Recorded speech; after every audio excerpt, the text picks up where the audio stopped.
Olá, hoje nós vamos debater o segundo livro de Utopia.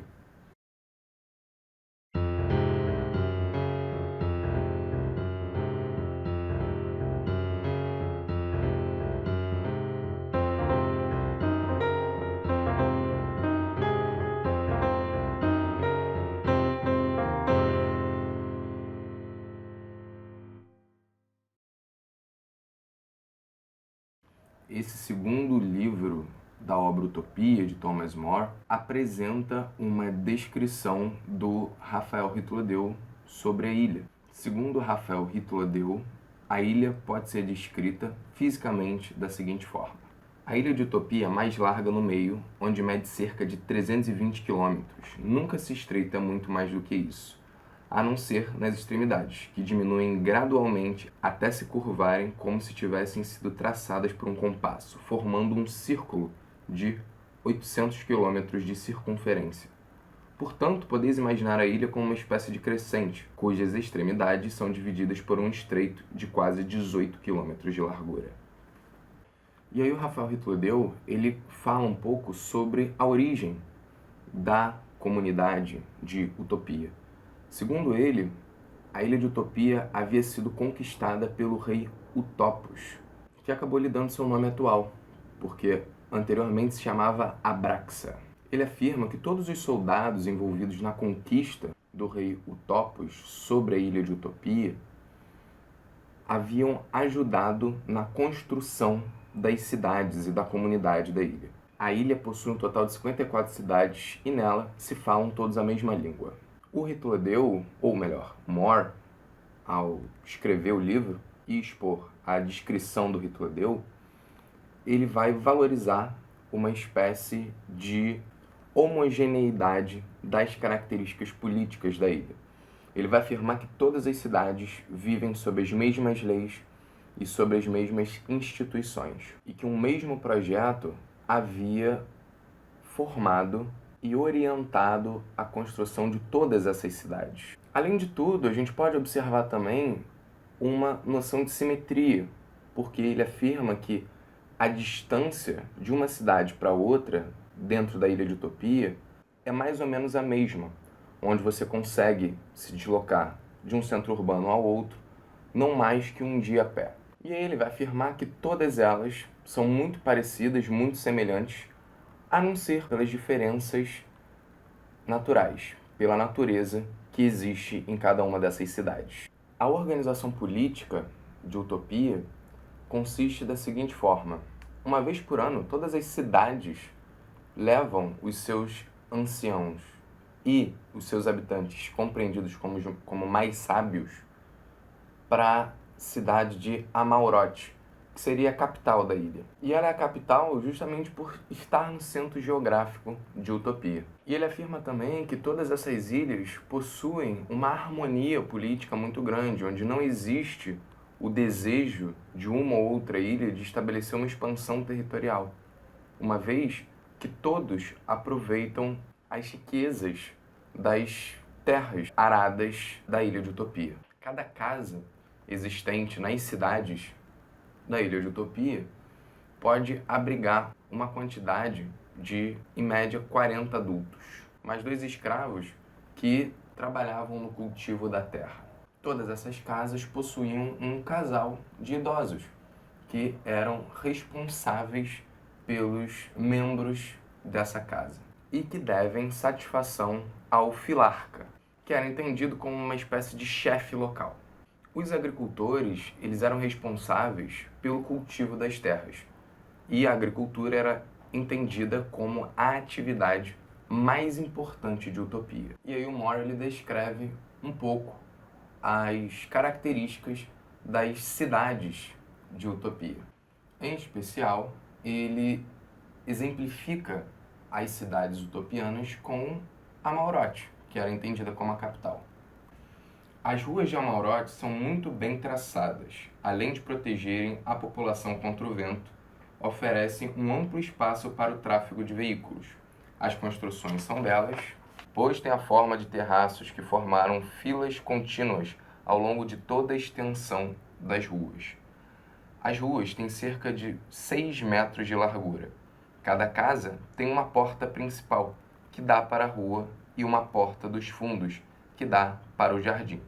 Nenhuma dessas portas é fechada à chave, abrindo-se a um simples toque e fechando automaticamente após a saída de alguém.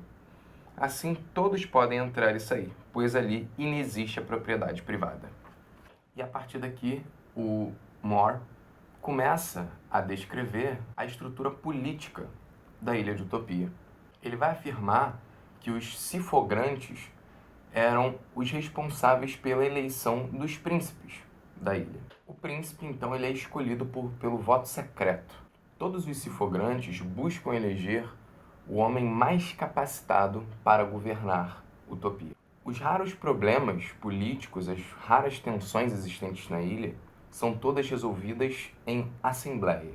E aí, o Ritladeu narra as leis responsáveis pela fiscalização dos processos políticos na Ilha de Utopia.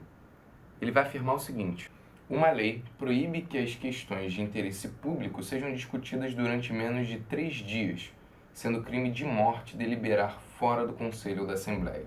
Aparentemente, isso é feito para impedir que o príncipe ou os traníboros conspirem para ignorar os desejos da população e alterar a Constituição.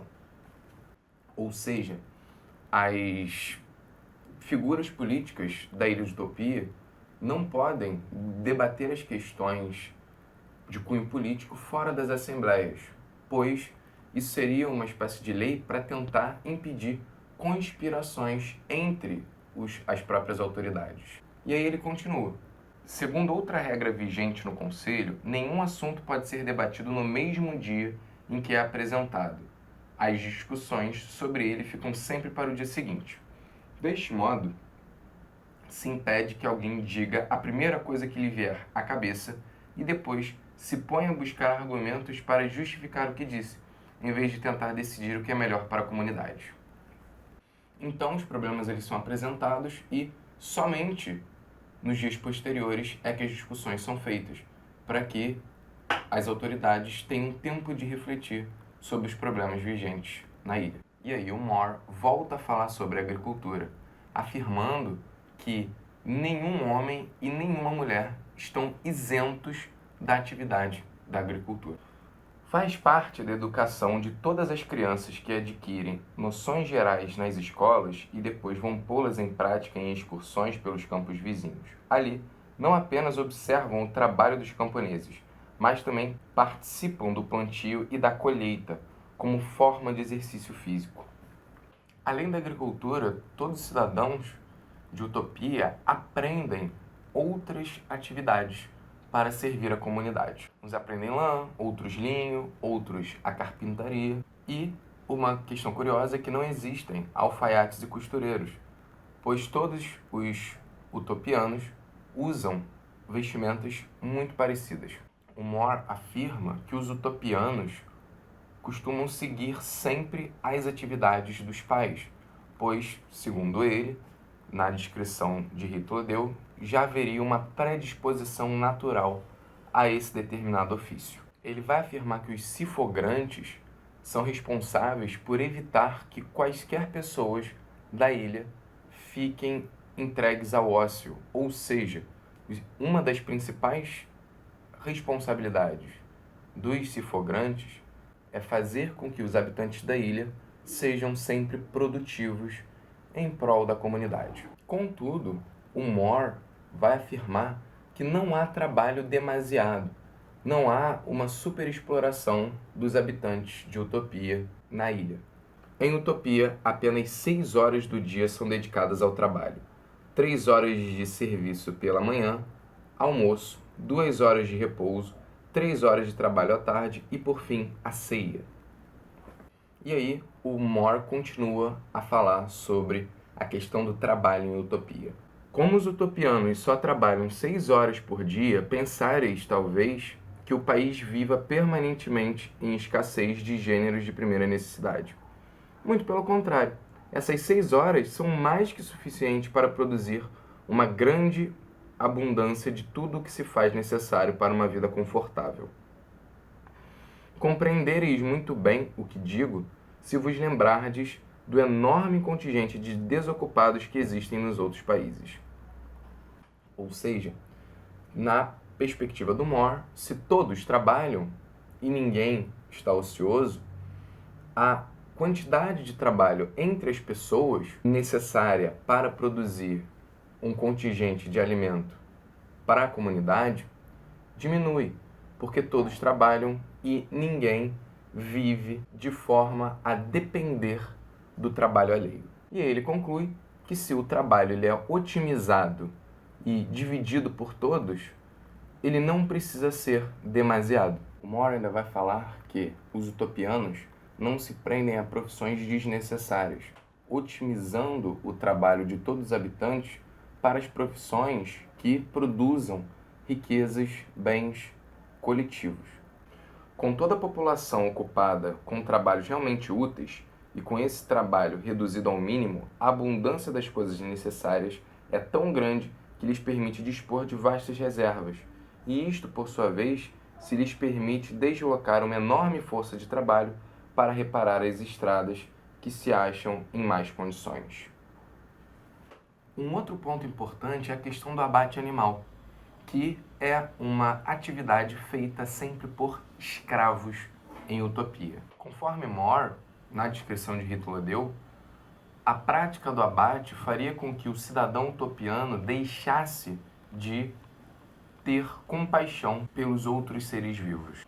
O abate do gado e a limpeza das calçadas são feitos pelos escravos. Os utopianos não permitem que os cidadãos trabalhem no abate dos animais, pois pensam que isso os levaria a perder a compaixão, o sentimento digno que é capaz a natureza humana. Quando se fala de distribuição de alimentos, a prioridade é sempre daqueles que são mais velhos e doentes. Existem hospitais com enfermeiros bondosos e com bastante compaixão. As pessoas elas não são obrigadas a ir aos hospitais, mas esses médicos de utopia são tão bem capacitados que todos preferem ir aos hospitais do que permanecer na sua própria casa. E as refeições, elas são um momento de deleite e de diversão coletiva da comunidade. E é interessante essa questão dos jantares, porque em utopia, os espaços de sociabilidade formados nas jantas faz com que os mais velhos se sentem perto dos mais novos para evitar maus comportamentos e desestimular questões que não sejam boas para a ilha. Pessoas comem junto com seus iguais, mas também se misturam com grupos de mais idade. O objetivo de tal procedimento, segundo ouvi dizer, é fazer com que o respeito pela geração mais velha desestimule os maus comportamentos dos mais jovens, já que tudo o que dizem ou fazem vai ser percebido neles que estão sentados ao seu lado. Os mais velhos, inclusive nos jantares, debatem questões de grande importância próximos aos mais jovens. Além de nos jantares existirem textos edificantes àqueles que estão na localidade. Enquanto o almoço é rápido, porque está no meio de 2 períodos de trabalho, os jantares se alongam, são mais demorados e são seguidos de uma boa noite de sono. Quando se fala da questão de liberdade, um utopiano ele precisa pedir permissão para sair de sua cidade, o que é facilmente concedido. Mas se ele é capturado sem essa permissão, ele acaba caindo em desgraça em relação à sua comunidade. Uma outra questão é, sempre quando ele se desloca, se ele permanece por mais de 24 horas longe de sua localidade, é necessário que ele trabalhe. Não há espaço para ociosidade dentro da ilha de utopia. Nas guerras, os utopianos sempre utilizam mercenários para evitar colocar a vida dos seus habitantes em risco. Os utopianos também têm plena consciência que até mesmo os inimigos podem ser subordinados e que, se lhes for oferecido o suficiente, irão trair-se mutuamente e lutar entre si. E esse é o motivo que os leva a acumular reservas de metais preciosos, ainda que eles estejam longe de vê-los como preciosos.